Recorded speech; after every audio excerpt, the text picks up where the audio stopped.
Okay, let's continue the class. कितनी properties बताई थी? 4 प्रॉपर्टीज बता दी थी। ठीक है, कितना बताया था? 4 बताया था, 5 बताया था? Electrostatics of conductor.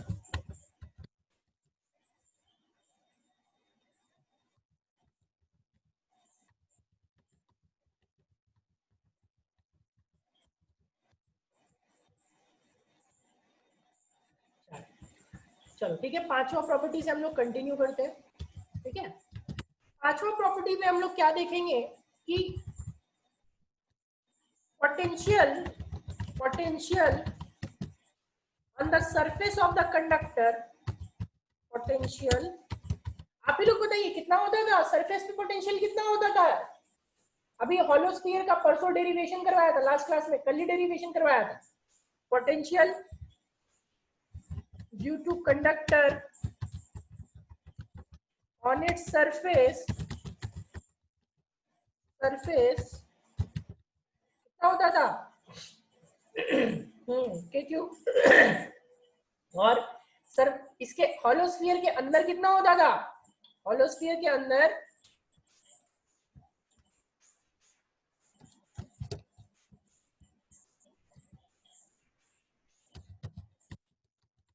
Potential due to conductor on its surface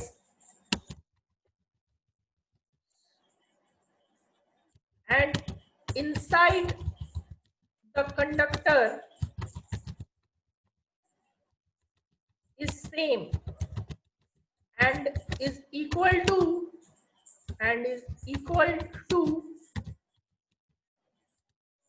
K capital Q divided by capital R। ठीक है,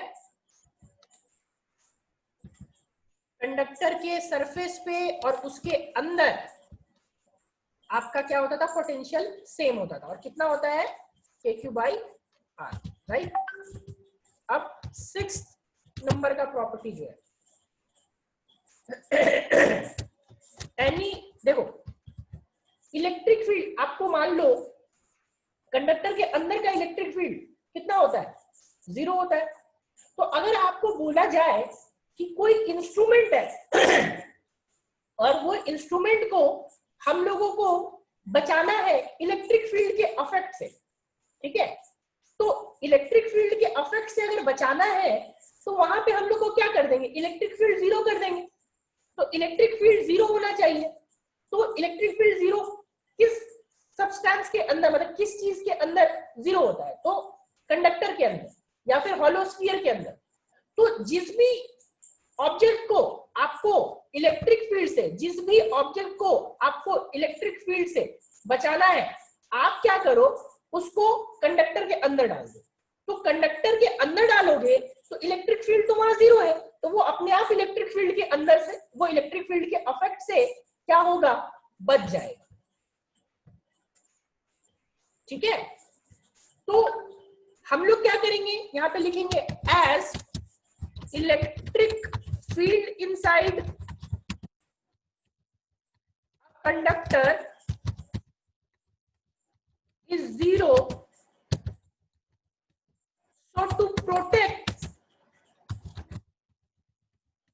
any instrument from effect of electric field, protect any instrument from electric field, it is kept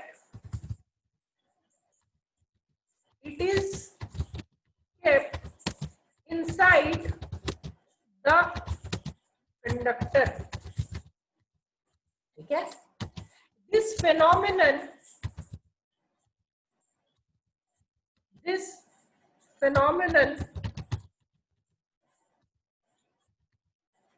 is known as electrostatic shielding। electrostatic shielding। Shielding का मतलब क्या होता है बताएंगे? Shield का मतलब, शील्ड, SHIELD, शील्ड का मतलब होता है क्या? आप ही लोग बताइए, what is the meaning of shield?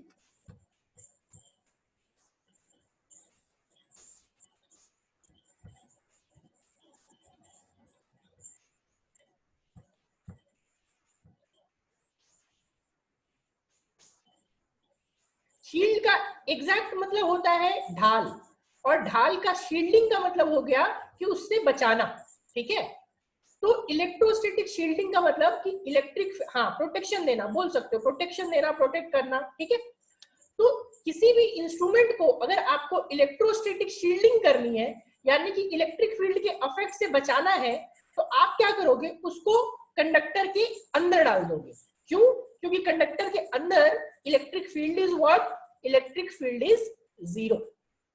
ठीक है, is it clear to everyone? सबको ये चीज क्लियर है?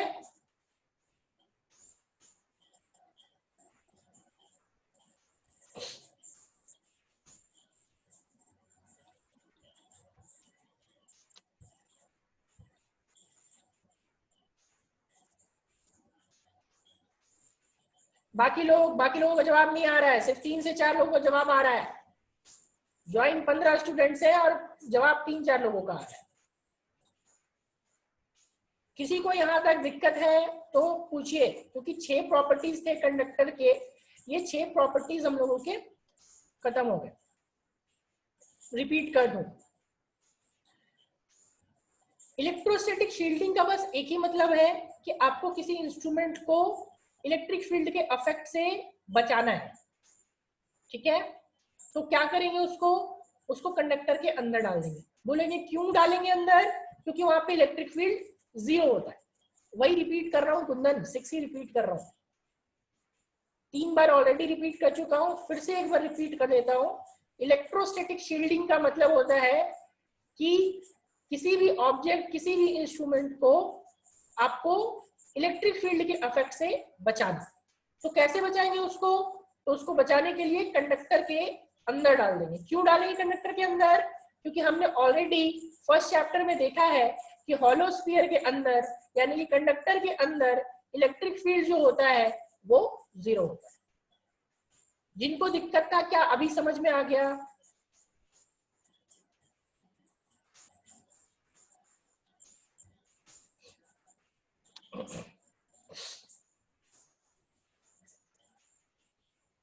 इंस्ट्रूमेंट, कोई भी इंस्ट्रूमेंट, सपोज आपको वोल्ट मीटर है, देखो क्या होता है ना, कभी कभी वोल्ट मीटर है, ठीक है, अब वोल्ट मीटर को क्या होगा कि बाहर कोई ज्यादा अफेक्टेड है, कोई मेटल का इंस्ट्रूमेंट ले लो, ठीक है, कोई मेटल का इंस्ट्रूमेंट ले लो जिसमें चार्ज फ्लो कर सकता है, तो चार्ज फ्लो कर सकता है ना, तो अगर वो इलेक्ट्रिक फील्ड में आ गया तो वो इंस्ट्रूमेंट खराब हो सकता है, राइट? क्यों? क्योंकि उसमें चार्ज, वो आपका क्या हो जाएगा, इंडक्शन के थ्रू उसमें कुछ ज्यादा चार्ज इंड्यूस हो जाएगा। तो वैसे इंस्ट्रूमेंट्स को बचाने के लिए हम लोग कंडक्टर के अंदर डालते हैं। कोई भी इलेक्ट्रिकल इंस्ट्रूमेंट हो सकता है, जिसको, कोई भी ऐसा इंस्ट्रूमेंट जिसको आपको बचाना है इलेक्ट्रिक फील्ड के इफेक्ट से।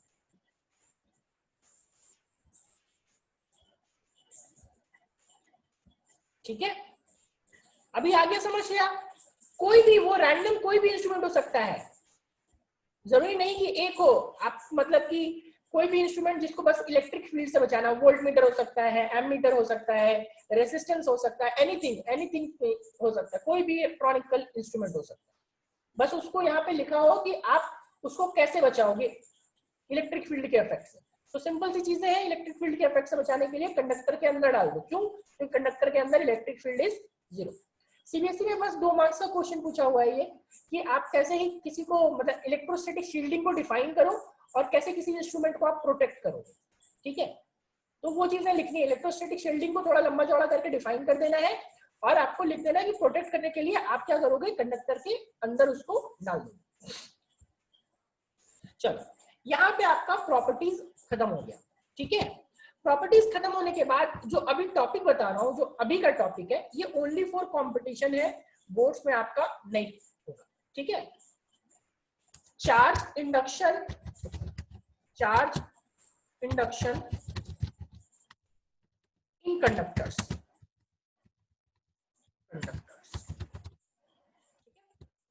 देखो, एक क्वेश्चन मैं बनाऊंगा, बाकी के क्वेश्चन जो अभी एक क्वेश्चन करवाऊंगा वो आपको खुद सॉल्व करना है, ठीक है। चार्ज इंडक्शन इन कंडक्टर्स।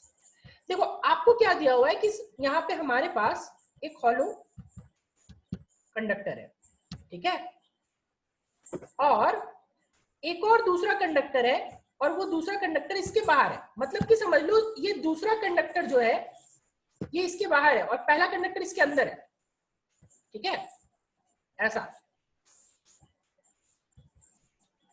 ठीक है। दोनों ही कंडक्टर है। अब दोनों ही कंडक्टर है तो क्या कर रहा है, बोल रहा है कि दोनों कंडक्टर होने के बावजूद क्या किया गया कि इसके आउटर सरफेस पे, जो इनर कंडक्टर है उसके आउटर सरफेस पे +3 कूलम का चार्ज दे दिया गया। कितना? +3 कूलम। और बोला कि बाहर वाला जो सरफेस है वो +5 कूलम का चार्ज इस पे दे दिया गया। पूछ रहा है फाइंड आउट, क्वेश्चन ये है कि फाइंड आउट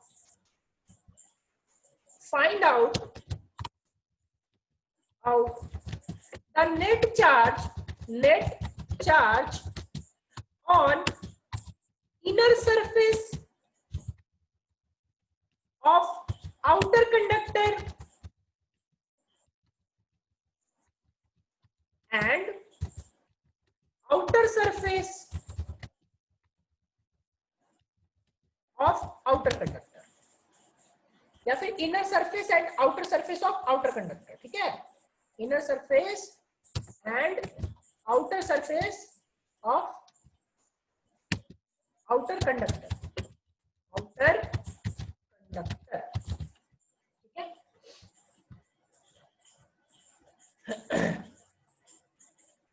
फिर से रिपीट कर दे रहा हूं, क्वेश्चन ये है, क्वेश्चन है आपका कि आपको दो कंडक्टर्स दिए हुए, एक बाहर कंडक्टर है एक अंदर कंडक्टर है, राइट। और दोनों कंडक्टर्स में क्या हो रहा है, अभी भी क्लियर नहीं आ रहा?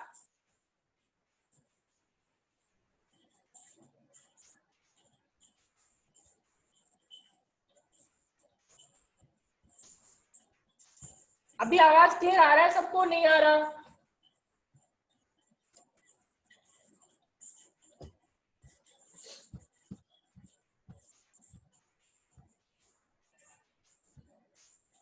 क्वेश्चन आपका बोर्ड पे भी लिखा हुआ है, क्वेश्चन पढ़िए। क्वेश्चन आपका बोर्ड पे भी लिखा हुआ है। Find out the net charge on inner surface and outer surface of outer conductor. मतलब ये कंडक्टर आपको दिया हुआ है, तो आपके फाइनल जो चार्ज होगा वो फाइनल चार्ज कितना होगा आउटर सरफेस पे, यानी इस वाले पे, आउटर सरफेस यानी इस वाला पे, और इनर सरफेस यानी इस वाला पे, ठीक है। अभी आवाज क्लियर आ रहा है सबको? कितने लोगों को आवाज क्लियर आ रहा है?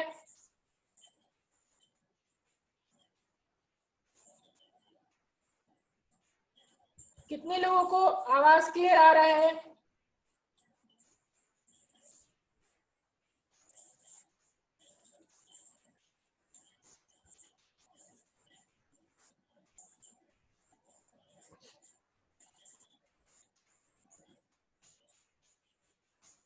थोड़ा सा नेटवर्क का इश्यू है, ठीक है। आप देखो, अगर एक बार थोड़ा देख लो, मैं इसी क्वेश्चन के बाद खत्म कर दूंगा, ठीक है। इसी क्वेश्चन के बाद मैं खत्म कर दूंगा, और आप लोग क्या कहते हैं, एक बार रिकॉर्डिंग देख लेना, ठीक है। रिकॉर्डिंग एक बार चेक कर लेना।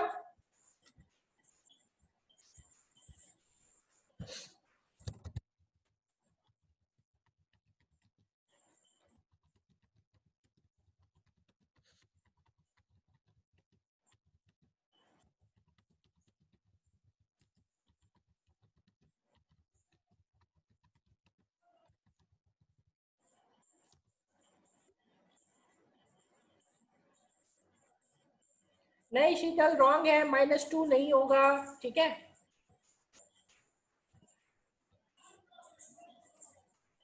चलो देखो, सिंपल सी चीजें हैं।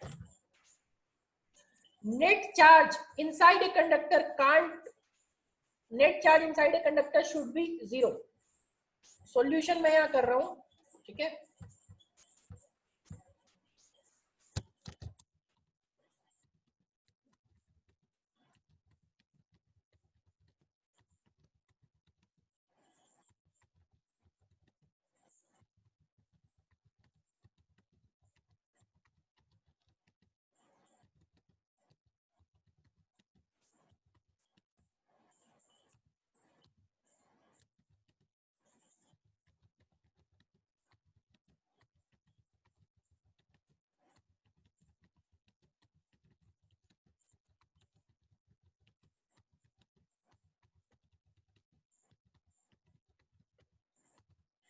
देखिए क्या होना चाहिए, अभी आपने कंडक्टर का पहला प्रॉपर्टी में देखा था कि कंडक्टर के टोटल इनसाइड चार्ज क्या होना चाहिए, 0।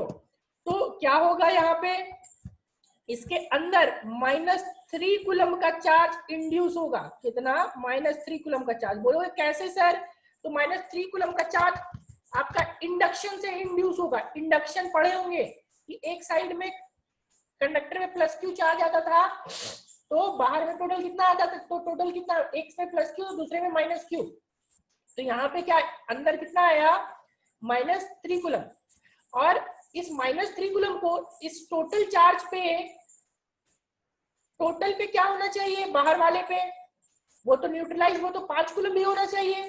तो -3 कूलम अंदर आया, तो न्यूट्रलाइज करने के लिए +3 कूलम बाहर आएगा, और +3 कूलम बाहर आएगा, तो टोटल चार्ज कितना हो जाएगा, 8 कूलम। ठीक है।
चलो देखिए, मैंने सॉल्यूशन पूरा लिखा है। अगर आवाज आपको नहीं भी आ रहा है तो आपको सॉल्यूशन पूरा लिखा हुआ है।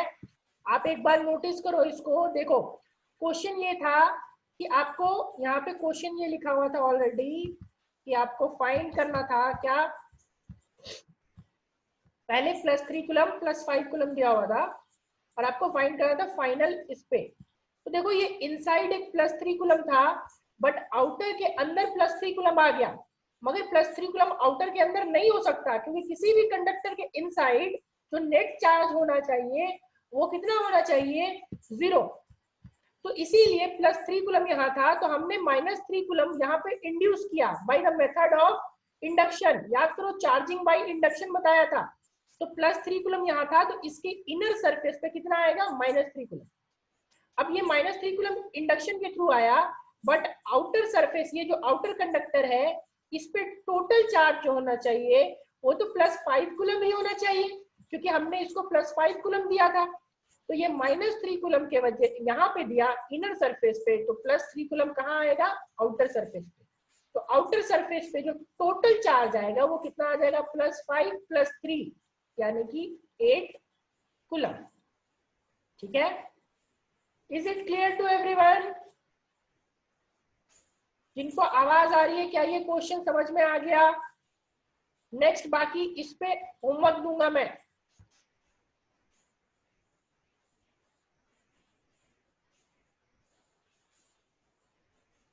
इस पे एक होमवर्क मिलेगा, ठीक है, तो उसके लिए वो आपको बनाना है और अच्छे से क्लियर होगा, क्योंकि आवाज अभी क्लियर आ नहीं रहा है, नहीं तो अभी ही वो चीज करवाता। ठीक है, तो आज हम लोग इतना ही रखेंगे, बाकी बोर्ड शेयर कर दूंगा। और जिनको आवाज में दिक्कत हुआ है वो एक बार रिकॉर्डिंग देख लीजिएगा, ठीक है, रिकॉर्डिंग में डाल दूंगा, वो एक बार रिकॉर्डिंग देख लीजिएगा तो आपको तुरंत ही समझ में आ जाएगा। फास्ट फॉरवर्ड करके देखिएगा, स्लो में मत देखिएगा, फास्ट फॉरवर्ड करके देखिएगा, समझ में आ जाएगा। फिर से एक बार रिपीट कर देता हूँ, ठीक है, फिर से एक बार रिपीट कर देता हूँ, जिनको समझ आया ठीक, जिनको नहीं समझ आया वो एक बार देख लीजिए।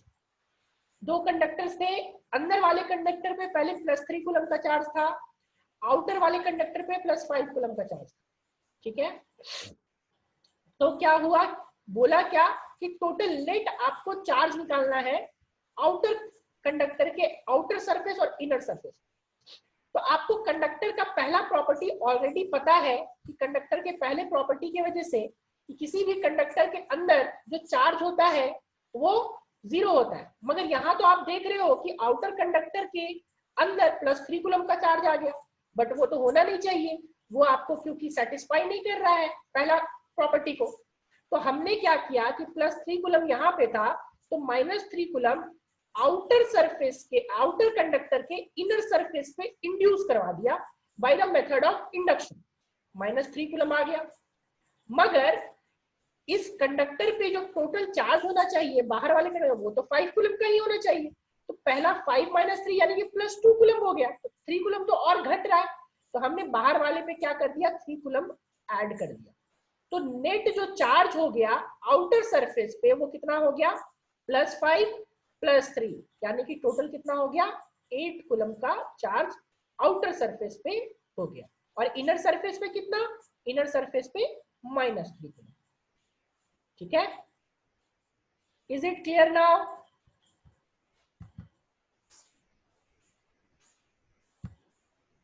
Is it clear now? सबको क्लियर है?